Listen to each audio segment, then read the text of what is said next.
presidente ng Airsoft Armory. Ano ba itong Airsoft Armory?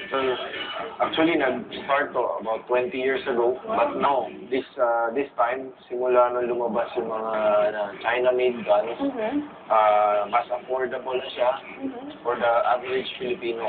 So, since then, medyo nag-rapid spike yung number of players from all over the Philippines. So, many people use this for, pang stress reliever, team building sa mga companies.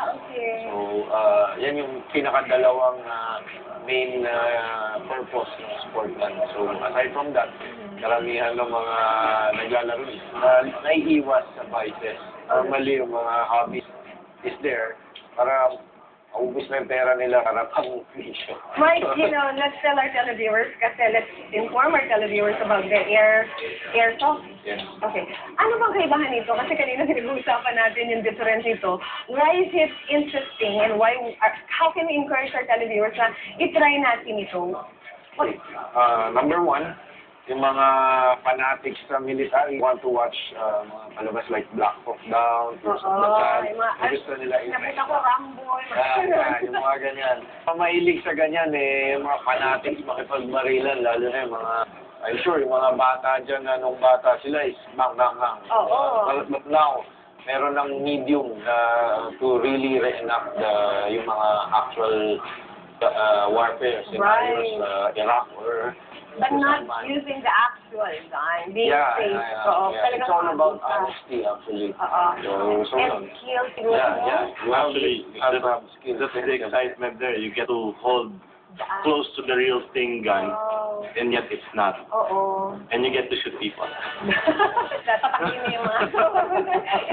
It's really exciting. So, nangyayari ito sa isang lugar wherein parang war game din. Scenario talaga. So, we have fields na talagang inaayos namin para matry ng mga tao yung mga scenarios na like yung mga nasa TV, gusto nilang gayahin nang safe sila. Kasi, naglalaro, like I'm sure, meron kayo nakikita sa kalye, which is very dangerous. Wala silang proper gear and naglalaro kung saan-saan. And that's very dangerous. Okay. That's true, no? At least ito may safety. Tapos, ballpark figure, magkano ba? Ballpark figure, like what I said, nung ever since naglabas in China, ballpark figure would be around 6,000 pesos to start dito if you wanna buy it. Yeah. If you are, that's the necessity. Kasama na yung gear doon, Sir Mike, di ba? Yeah, the basic gear. Kasi it can go up as much as you want, but for the basics, it will just cost around 6,000. Yeah. So okay, that's wonderful. And then they can always contact you when they are interested to know more information. Sa mga baril kaya? Meron po bang Kay Sir Mike? Yes. May dayaan ba sa labanan?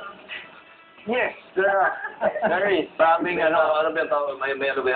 May qualification ba sa gamit? Baka mas superior ang gamit ko, mas lamang ako.